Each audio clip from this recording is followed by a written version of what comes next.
Intro music with a slightly spooky, mysterious vibe fades in and then fades to the background for over 30 years. Nestled in Burbank, California, there was a sanctuary for souls who found comfort in the shadows. It was called Delicacies, but it was so much more than just a store. It was a library of forbidden tales, a gallery of cinematic nightmares, and a Gothic cathedral where horror was worshipped. Corners Del and Sue Howison were the high priests of this domain, curating a collection that could make your blood run cold. Grotesque masks, chilling memorabilia, and creatures born from pulp and celluloid. Every single item held a story, a whisper of the macabre. But all stories, even the scariest ones, have an end.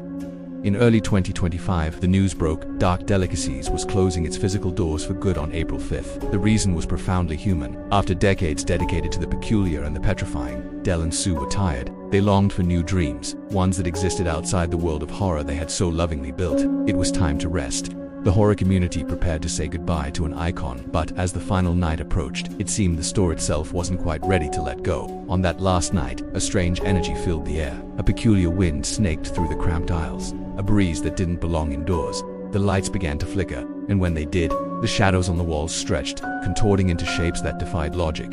Customers, sifting through vintage horror novels for one last find, swore they heard a voice whispering from behind the towering shelves. It wasn't a voice they recognized from any film or story they knew. This was something else. Something older. Something much, much darker. Del was at the counter, carefully packing away collectible figures, when he caught a movement in the glass display case, a reflection that wasn't his own. It was a silhouette, its form obscured, wearing a cracked, unfamiliar mask.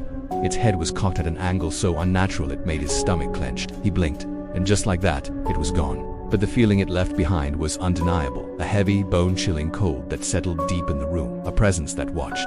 Later, as the final boxes were being taped shut, Sue ventured into the back storage room. A shelf lined with masks stared back at her, their faces frozen in painted screams. Suddenly, one of them, a grim, skull-faced mask, seemed to leap from the shelf as if thrown by an unseen hand, landing with a solid thud on the concrete floor. Her lantern flickered violently, casting monstrous skeletal shadows that danced along the walls. As she backed away, a sound echoed from the darkness, a low, distant laugh that wasn't human. It was the sound of something ancient and amused. By midnight, the last customer had left. The doors were locked, the closed sign hanging as a final sad statement. But the night was far from over. People walking in the nearby alleys reported strange noises coming from within the darkened shop, the scraping sound of heavy furniture being dragged across the floor. In the main display window, a single mask in a glass case suddenly cracked, the pane shattering without a sound, as if broken by a silent pressure from within. When dawn finally broke, the store was still.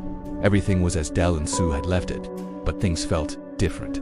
The objects themselves seemed altered. The mask that had always stared straight ahead was now tilted, its gaze fixed on the alley entrance, as if watching for someone. A rare prop knife, once obviously fake, now bore a stain that looked disturbingly real. Had something new been added, or had something old used it? Though the physical doors of Delicacies are now closed forever, many believe its spirit never truly left. They say the decades of horror, the millions of terrifying stories sold within its walls, have woven themselves into the very fabric of the building.